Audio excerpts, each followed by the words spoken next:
Hello, everyone, and welcome back to the next episode of Stream Time Sports. My name is Chris Stone, the community lead, joined as always by our CEO, Nick Meacham.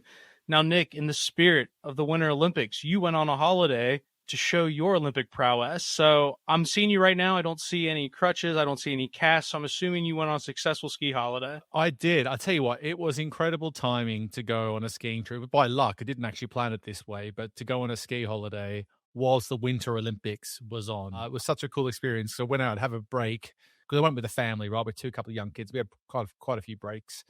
And to go back to where we were staying and then, let's just put on some more skiing, and got right into the energy of it all, which was really fun. Plus the fact that these days I had 3 teams to root for. Technically 4, I'd even say, if you want to count Jamaica in there, when they're going on the bobsled, but that wasn't on, but with Australia, Great Britain, and Sweden. So always something to cheer on. But no, it was a great holiday.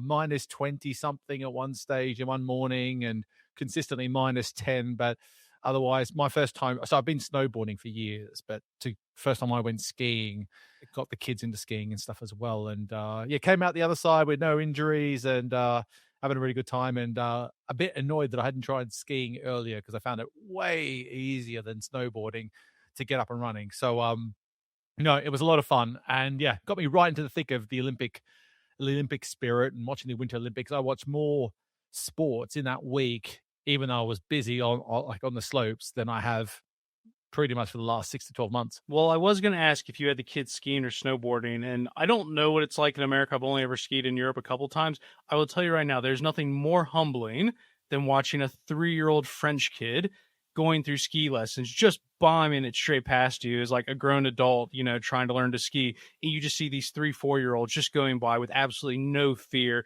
straight down the mountain. It is genuinely one of the most humbling things I've ever had, Nick. Well, I had that to some extent, but not so young. But my kids are 8 and 5, and my 8-year-old, like on day 3, I thought I was doing pretty well, and we got on one of these runs. It was like a blue run, and he just bombed her straight down. He didn't turn, just went straight down. I was like, and he flew down. I was trying to catch him, and I eventually found him somewhere along the way. He's just there waving at me at the end of the run. That was a pretty good reminder, just to how I'm not going to be able to keep up with them as they get better and better. And sure enough, it got more difficult as we went along. But I got into it.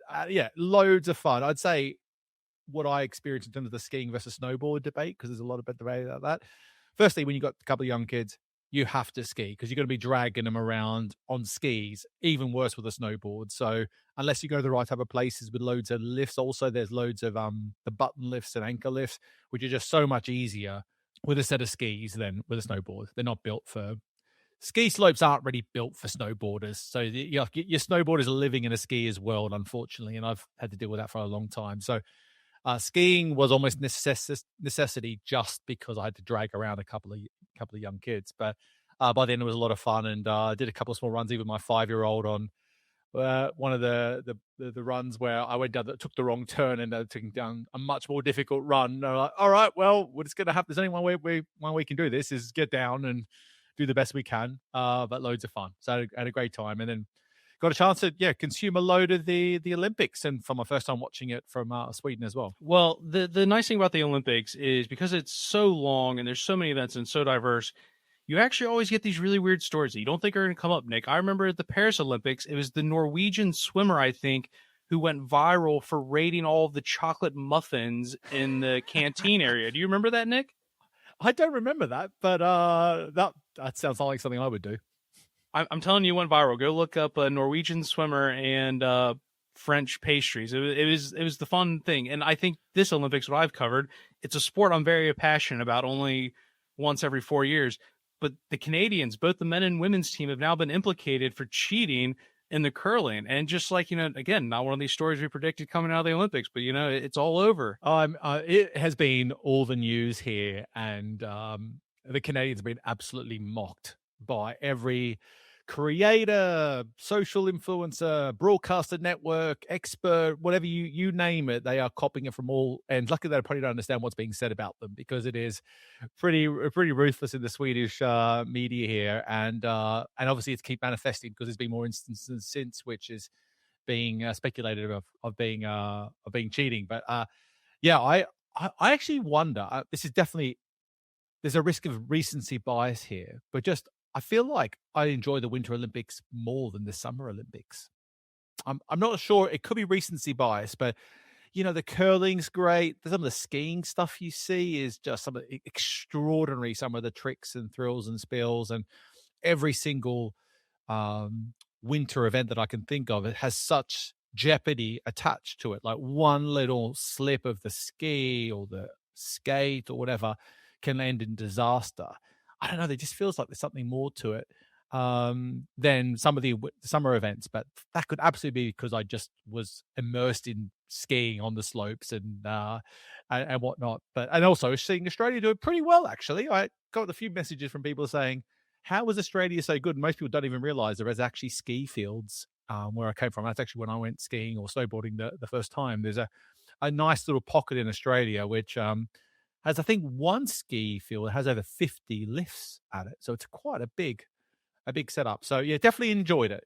Now, but what I would say is I have a darker side, more negative side around the Winter Olympics that I wanted to bring up, which was linked with. So there's a couple of things going on here. I have started reading Michael Payne's book. I don't know if you're familiar with Michael Payne, but he was basically the media and marketing director of the IOC for 20 odd years.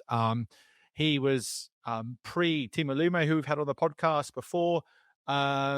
Mainly involved initially around the sponsorship and the evolution of the commercial proposition and how they monetize the IOC. It's been a really interesting read, and reading that plus and all the nuances around the media rights deals and the sponsorship deals that happen and how those events have been delivered over time, whilst being able to watch it live and then whilst experiencing skiing live, has been quite a full, like, immersive experience, I would say, consuming it all.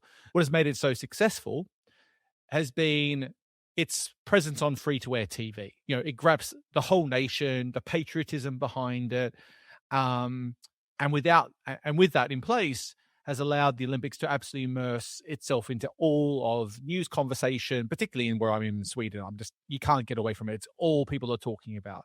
But over time, it's got me reflecting a little bit of what's happened with the Olympics and then some other stuff that's been going on. So, firstly, there's speculation around where the Olympics is going in terms of its commercial growth or lack of it. The last financial numbers that came out showed a massive dip in the sponsorship revenue that they were creating. And I won't go into too much detail because I could go on forever about that alone. But the top sponsorship model is being hugely regarded by across the industry for its success up to this point. But over time, you link with what the success of that was, again, that global reach, and then the growth of pay TV and the fragmentation of those rights has created, I think it's sort of led to the IC, I think, the Olympic movement, perhaps losing a little bit, not all of it, but like just a little bit, because I'm still right into it, but a little bit of its like impact, because maybe those rights and the visibility aren't what they used to be because there is more money coming from the pay TV sort of world. And my experience in Sweden has been a bit of a challenge. So when I was watching it, I think this is coming back to something that I think might be interesting to the audience, is how they've approached it here. Firstly, there's two of the major public broadcasters have a good chunk of the rights. I haven't actually looked it up. I think HBO Max might have some because of their links with Discovery. But so TV4. So firstly, I was watching in the place I was staying, and they only didn't have a smart TV, so it was only linear channels. So the first time I'd watched just linear for, gosh, I don't know how long. SVT channels 1 and 2, and then TV4 on channel 4. But then there was other channels on TV on the 7th channel and the 12th channel where there was also broadcasting. And then sometimes SVT had another channel which used to be sometimes the child's channel, and sometimes a channel they had. I think this time I watched they had the Swedish rally, because the rally's also going on at the moment. So there was 6 different places for me to look what was potentially on TV and what was not. And sometimes there'd be live Olympics, sometimes there wouldn't be. And so I was getting so lost in like trying to find where to watch that stuff. But that's one thing. And then I was like, okay, well, when I got home, I was like, let's put on my smart TV and see what the experience is like on the apps and on the platforms. And then TV4 doesn't have the live broadcasting of its channels available on the app. And in fact, they were charging a premium subscription, a plus package, to access the live feed of the Olympics on their channels. But I was watching that for free on my own linear TV before. So it just creates this mishmash of like, okay, well, there's some rights here being protected that aren't available, but they are available on linear. If you have an old TV, you can watch it, or just a TV that's connected to other channels. And it's just really fragmented, really bitty. And I think in this day and age, you have to just make everything as accessible and easy to navigate as possible. And I found that just incredibly frustrating and difficult. Now, I need to look up quickly if HBO Max over here if anyone else does have the rights to the Winter Olympics, because if they do, I've not seen it marketed once to me other than the public broadcasters in TV4 and SVT. And that for me just feels like a massive missed opportunity. Like I should be a perfect person they should be targeting for this stuff, right? You would think. So I found I walked away being just very frustrated that I wasn't able to get my head around where and how to watch stuff. It was just all over the place. Surely there has got to be a better way this day and age. And I think the knock-on effect of all of this is that the downward trend that the IOC has seen lately in sponsorship is a little bit linked with this bitty nature of their rights being visible in a bunch of different places. And I had a quick look, by the way, and Warner Brothers Discovery do have it. But for me, not to have seen them market it once is bonkers and such a missed opportunity for them. I find that really interesting because I don't think the Olympics is alone in that. Because I remember last summer, completely different broadcaster, completely different sport, completely different in terms of legacy. I don't remember seeing any or much of all of any Club World Cup advertising in the lead up to it. And even the World Cup is currently, we're still 4 months away from the World Cup, but it still feels like I've not necessarily heard a ton about the World Cup either. It does feel like some major events, the marketing doesn't seem like they've necessarily been there. So it is interesting you mentioned the Winter Olympics on this, but I felt very similar about the Club World Cup that like I followed it because I'm really into sports, but like I don't know how the casual would have ever found that from just what I experienced in the UK. Exactly. And I think this comes back to this fundamental challenge we are seeing across the industry. And I think it's almost a naivety that there's a general growth in content consumption in the world. Every statistic shows that, right? Across whatever medium you want to talk about. If you aggregate all those mediums, more content is being consumed than ever. So different services see that growth and think they are succeeding right now. But my perspective is this issue here, this example we've given about the lack of advertising and marketing of the fact that it's visible in multiple places is something that I think I've consistently seen. It's almost like these broadcasters are just relying on the fact they've got those rights as the marketing investment for them to get people on the platform. And to some extent, I get that. But by not further investing in heavily marketing to people who consume sports content on social channels and other channels alike on a regular basis, how am I not getting it thrown in my face at all times to be consuming it on HBO Max and to know where to go and how to consume it?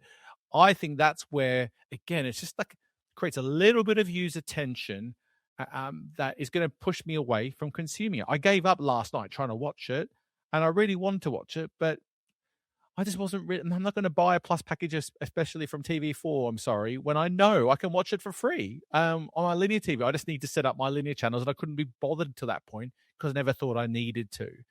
And I think this is a consistent problem that I think the IC has to deal with because they've been finding that balance between taking in the pay TV checks and getting those free-to-air deals. And maybe, again, this is that more existential issue, just getting it to as many eyeballs as possible and doubling down on sponsorship revenue as the core play again, getting as much reach and making sure you've got a single destination that everyone can get and immerse themselves in the Olympic movement. Because that's what I was looking for yesterday and I couldn't find it. And to be clear, this isn't just an Olympics thing. It might just feel exacerbated because the Olympics is only on, we'll call it once every 2 years, but each edition of the Olympics is every 4 years. That there probably is that pressure to feel like you got to get as much money out of it as you can because you don't have that cyclical nature on a year-to-year basis. But we've also talked about, is the NFL potentially headed that way? Because it used to be the NFL is historically free to air, but now it's a Netflix subscription, it's the Amazon Prime subscription, it's a YouTube TV subscription. You need a Peacock subscription. Like more and more of it's actually being put behind a paywall, and the money might be coming in, but does that create long term issues down the road that are harder to spot? Because in the short term, you're making the money, but I've made the same argument. I would love for there to be a one game a week on BBC for the Premier League instead of having everything exclusively behind a paywall. Is that part of the reason why European fixtures or European media rights for football leagues is going down? Because so much of it's hard to see. I don't know. That's a little bit of, lick your finger, stick it up and see if the wind blows that way. But I don't disagree, Nick. I think there's something to the fact that the more difficult stuff is to find, that does just create more tension that maybe takes a longer time to see how that plays out. Yeah, and look, it's easy for me to throw stones here, but it's some context here is that Warner Brothers Discovery, they have the rights, the exclusive rights across Europe for the Winter Olympics and the Summer Olympics, the Olympics in overall, and then they have to sub-license those rights out to different broadcasters. That's part of the mandate and their approach. They wanted all those rights, and then they're going to sub-license them out. They've been doing that for a long time, and they've got it till I think 2032. I think is the number that they've got to work with. And so they do deals with like the EBU, which is connected with public service broadcasters, and that's how this all comes to play. And so I think Warner Bros. Discovery had a very smart approach to it all, but I still think in this day and age, the Olympics is being so limited by this approach, particularly across Europe, that they are missing a big opportunity and could come out the other side of this right cycle with just some real challenges on rebuilding that inertia and then excitement and momentum around it in a really hotly contested marketplace. But that being said, as I was pointing out before, every news outlet, every social creator, etc., that I'm across social media across Sweden is talking about the Winter Olympics. So there's a load of conversation, loads of highlights being shared. So there's plenty of conversation being had.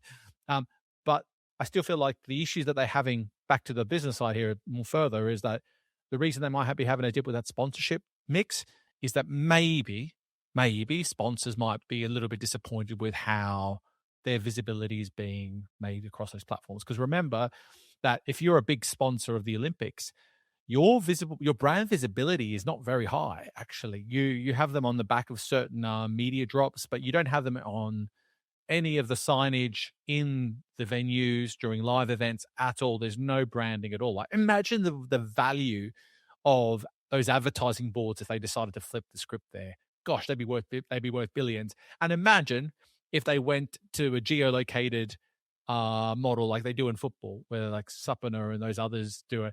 That the value of those is clearly significant, and they've been able to lead on the exclusivity play for a long time. But who knows? Maybe the tension and pressure might come soon where they have to flip the script on that.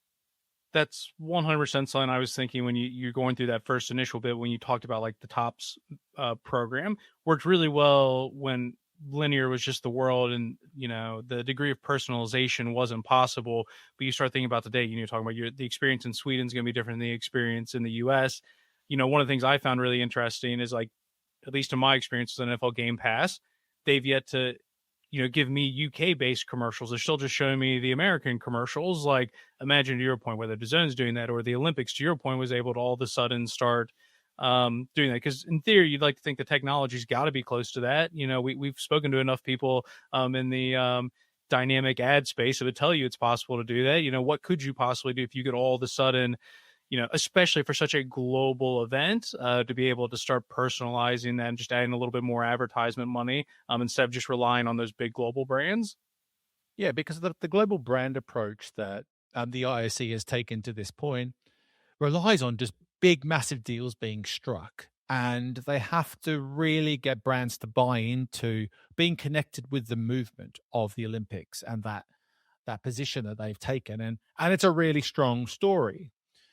But it means that there is innately a lot of revenue being left on the table, a lot of inventory not being used, and a lot of space to, I guess, for brands to come into play. And now a lot of people will talk about the Olympics being what's so prestigious about it is it's such a clean experience. There's no brands involved, and I do think there's definitely some value in that. But I just think you're going to see more pressure as if revenue continues to dip on the sponsorship program, that you might see them needing to make a change at some point. And final point I'll make on this is that over time, and again, reading Michael's book, which I'm halfway through now. It is a really great read for anyone who's in the industry. What's it called? I should have brought it. It's Fast Track and Dark Deals. Fast Tracks and Dark Deals. All right, Is what fair it's play. called. So Intriguing title. yeah, yeah, and it's been great. But my point was going to say that back in the day when they launched the top program and were able to lean in that the messaging that they had then, the sponsors, what they were paying for back then were visibility and the ability to activate and tell stories around their connection with the property. And the IC did an incredible job of like protecting that at all costs, so the brand's got immense value. But now we've seen it in countless times. Brands are now paying for content. They're paying for storytelling. They're paying for moments and emotions and something that no advertisements or no brand positioning can buy alone. And that's where I think you're going to have to see more brand connectivity into the Olympic experience at some stage if they want to keep growing that sponsorship pipe, because without it, I don't think there's enough there unless the IC can really open up the floodgates on content creation themselves to really bring that to life and to basically maximize the sponsorship dollars that they need to keep funding and distributing their revenue across athletes and national Olympic committees across the world. Well, Nick, that might be a really nice segue to talk about our most recent Stream Time Connect event. You've heard us talk about our Stream Time community in the past. Quick summary. It's something we've built off the back of the podcast, given how many of you have reached out to us and put on a series of events that take place not only at our core events like New York, SP London, SP Media Awards, but also hosting smaller events. And the whole purpose of them is to be a little bit smaller, more intimate, give people the opportunity to really connect with decision makers. Because, we recognize, hey, come to Sports Pro Madrid, come to Sports Pro New York next month. They're great. But there's also something nice about having a smaller, more intimate event. We just had our most recent one at the TikTok offices. And Nick, the big question around all of that, and Nick wearing his merch branded, I didn't wear mine. I should do, but it's a big puffer jacket. It's too warm to be wearing inside. But what we talked about during that event, Nick, and maybe it's a nice little segue into this, the main theme of it was, is social media and non-live content a value add or a value gap to live content? Basically, the argument being, does all the content around live sports actually create a distraction, taking away the value that broadcasters are paying for, or does it add value to it? And I'll be honest, Nick, I think maybe a little biased because this is what TikTok was wanting to talk about. So sort of TikTok is obviously going to want to push across the message that, hey, we're a value add. We're not taking away. So for us, I think going into there's like, okay, we know this is what you want to talk about because you do want to, frame yourself as adding to the value, not taking away from it. And that was sort of the purpose of the conversation. Maybe that leads nicely. We're talking about the Olympic side of things with the content creators and, how do you drive value to the live content? And Nick, there are some pretty big stats from that. And I'll quickly run through some of the stats that they shared in a presentation they put together. They said in 2025, there were 5 trillion sports video views, which is just a bonkers number. 19 of their 25 most followed publishers were sports accounts, which actually really surprised me because, there's so much on TikTok. The fact that sports is so popular, I found a bit interesting. 64% of women choose TikTok as their go-to sports content platform, which again is really interesting for the right people, depending on how you're trying to use it. 42% of fans, according to their statistics, were more likely to tune into live matches after consuming content on TikTok. And then the one case study example they used, which I think is really the important part, and we referenced it earlier, was DAZN's Club World Cup coverage and using their game plan feature.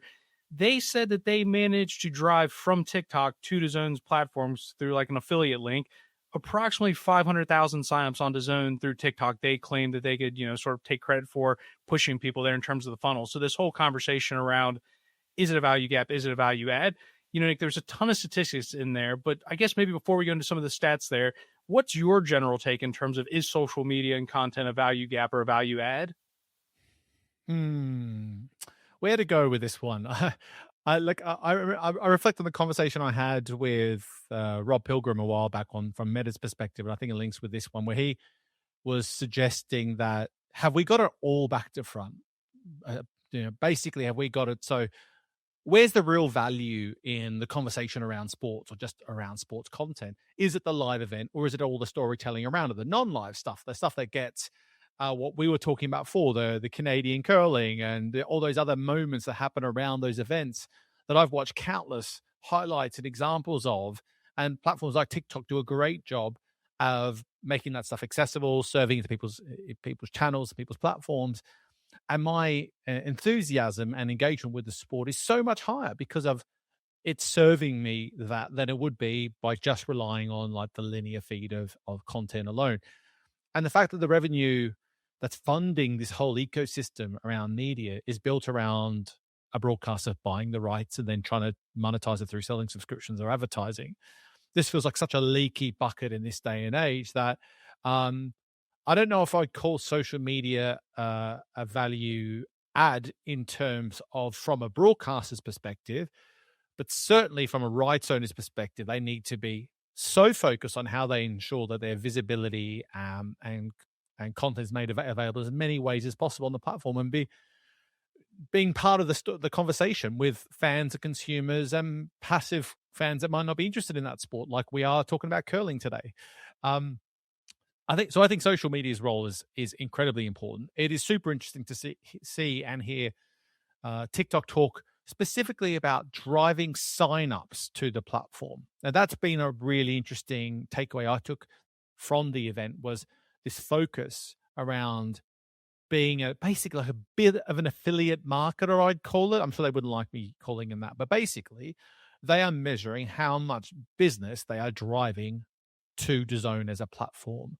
And that's not something we've had around social media for quite some time. In fact, ever really, in terms of something that you've heard shared from major social media outlets previously. So for me, that's just a big play here. Is like, why have they made this announcement? Why have they made this statement about signups and being open to sharing that? And DAZN was on stage to talk about that and show their support for how important and valuable working with TikTok has been to driving signups to their own channels. And the more that social can play a very direct line of consumers, signups, subscribers, etc., to the platform, then innately the more beneficial it does become to broadcasters.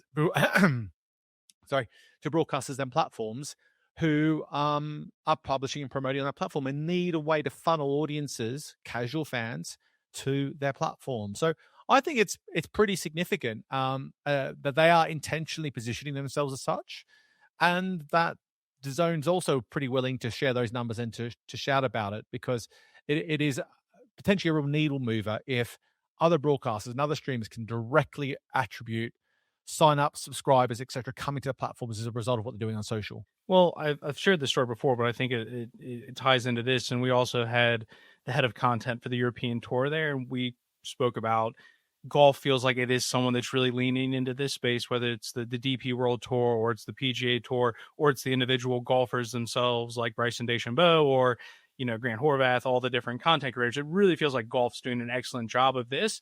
And, for me, using that stat TikTok had, it wasn't via TikTok, it was via YouTube, the whole, 42% more likely to watch live content. I, for the first time ever, went and watched the U.S. Open live because I'd watched Bryson DeChambeau. And then I went on to watch the Ryder Cup, stuff I'd never done before, purely because I'd watched content outside of it. So I do think, to your point, there's probably differences, whether the broadcasters or the rights holders call it a value gap or a value add, but there's certainly, I watch content now I wouldn't have watched before. And similarly, things like fantasy sports. Nick, I would never watch Bundesliga football.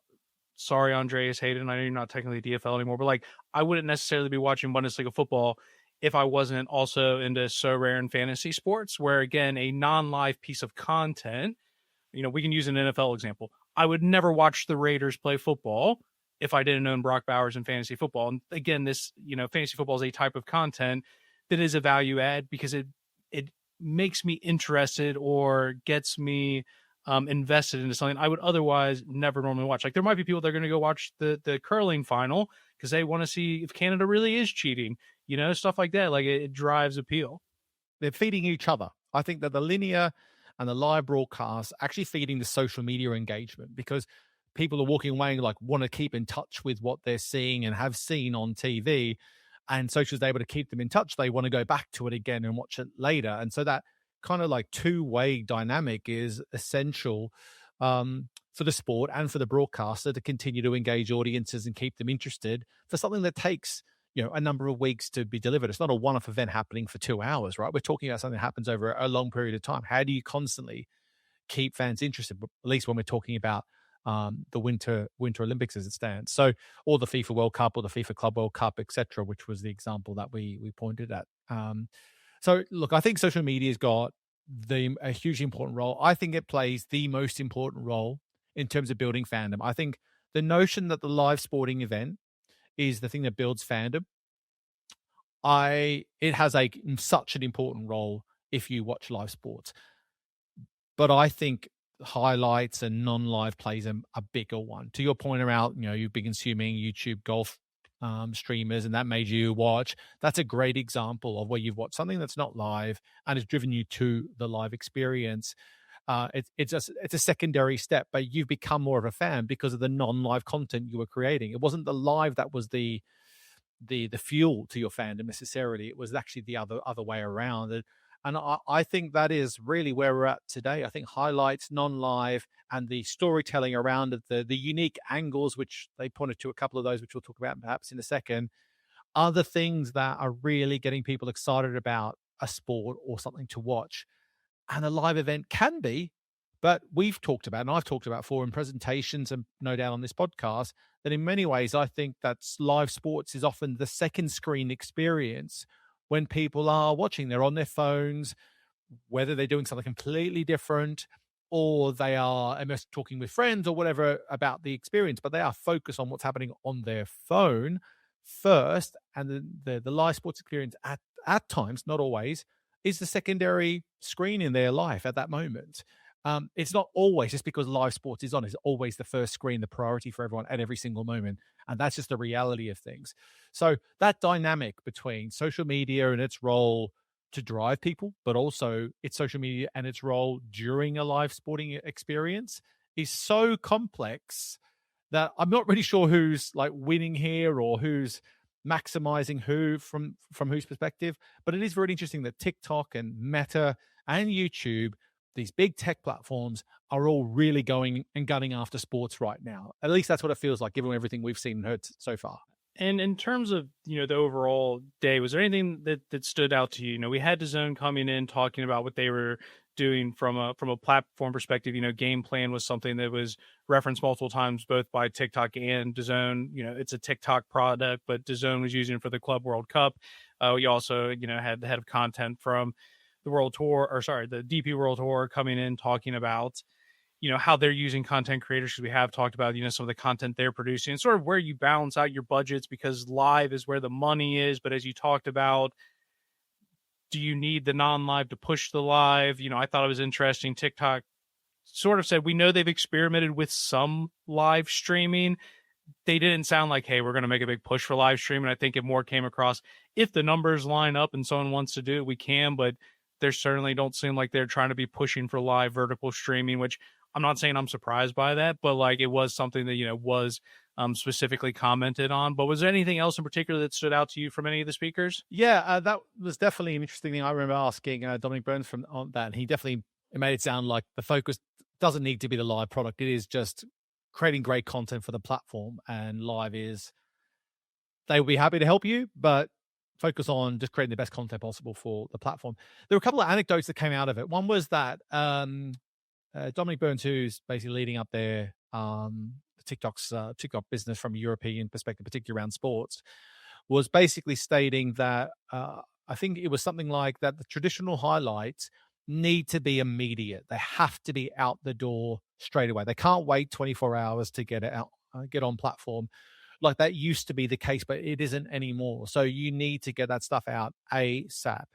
And actually what had been working through the Club World Cup, secondary to that, the stuff that was done a bit later was the more unique versions of content, which is not too surprising, but like ref cam was the main thing that really worked there. And European Tour absolutely talked about the player content or the player-led content they've been creating as really driving engagement on their platform.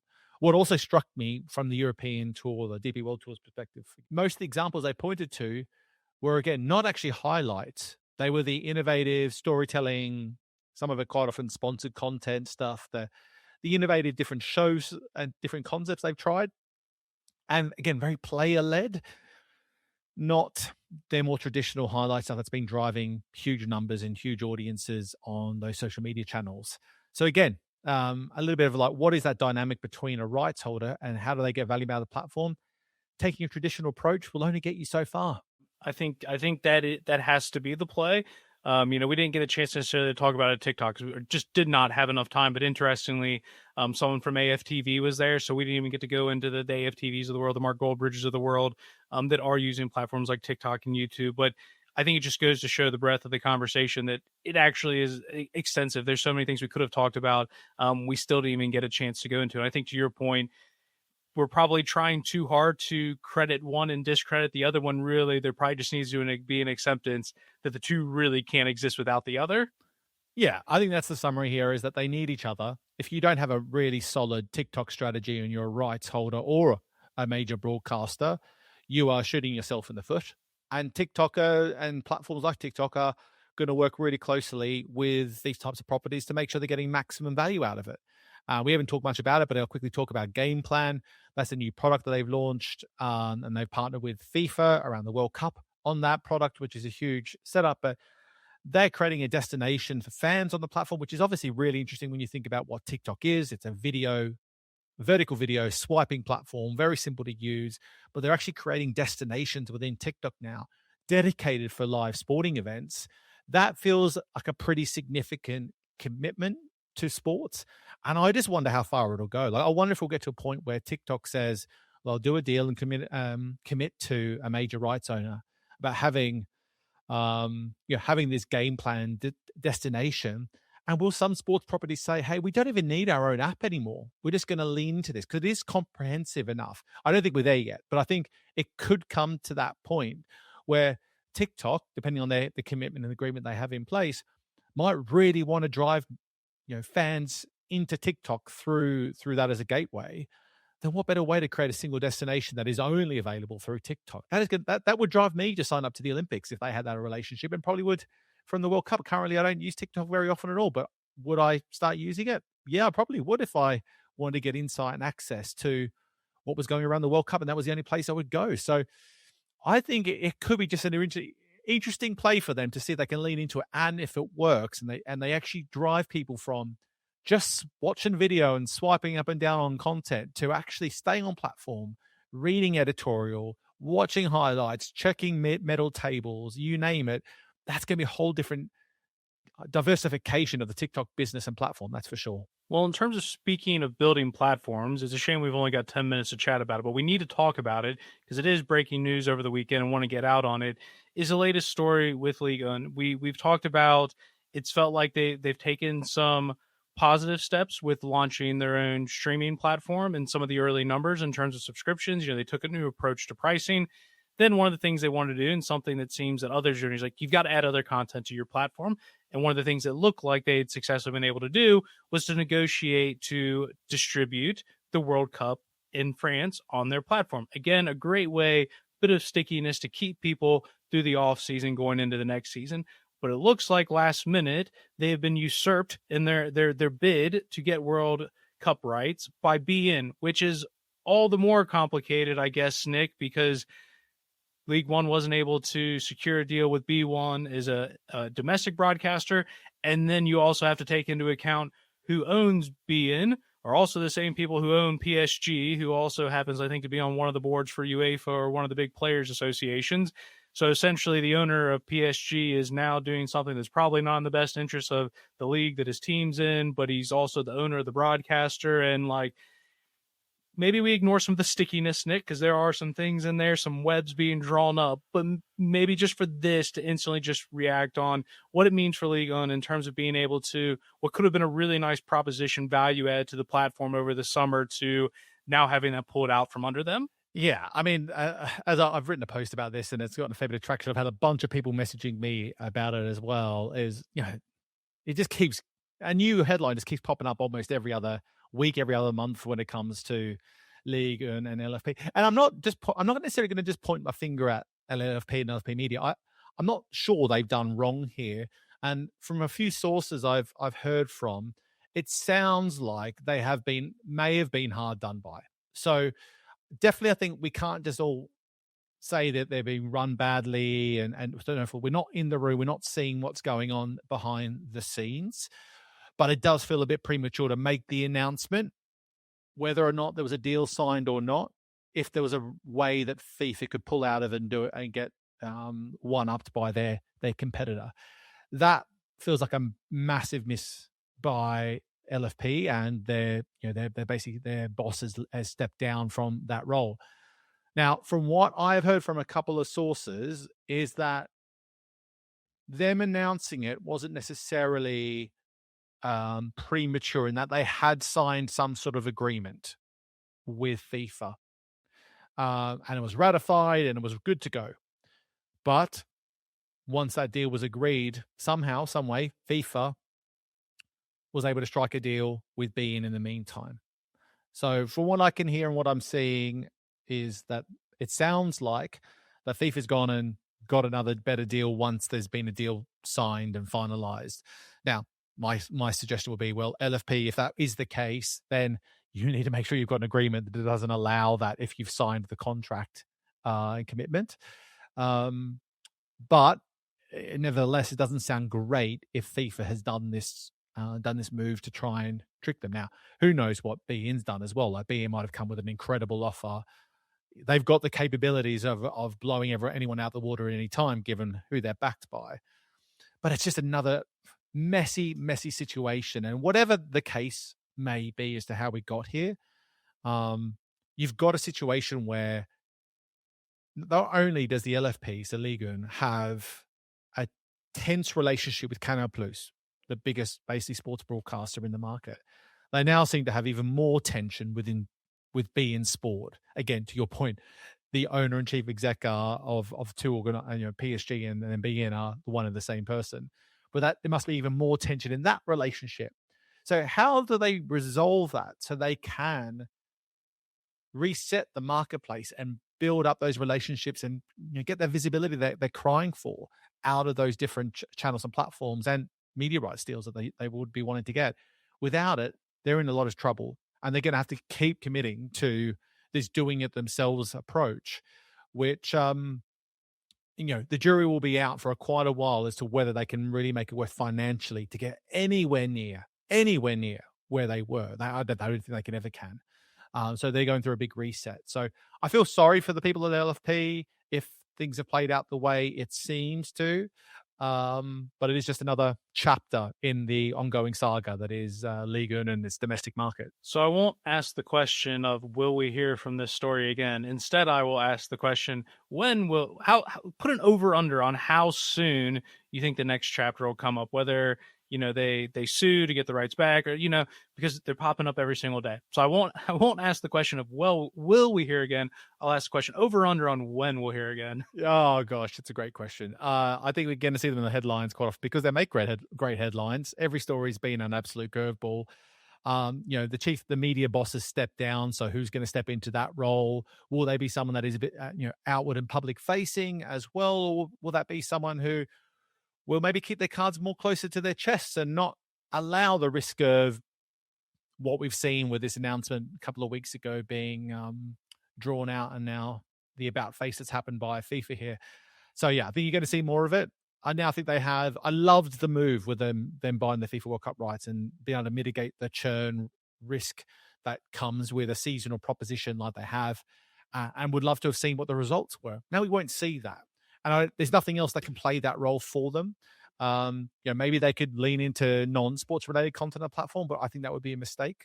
I think they need to now just do damage limitation and get everything else ready to market and try and drive the next wave of subscribers to the platform. And that's really all they can do for now. So it is a real shame. And who knows what will be next in that saga, but it's we'll be watching and following closely, that's for sure. Yeah, we'll certainly be here to cover it. But thank you once again, everybody, for joining us for this episode of Stream Time Sports.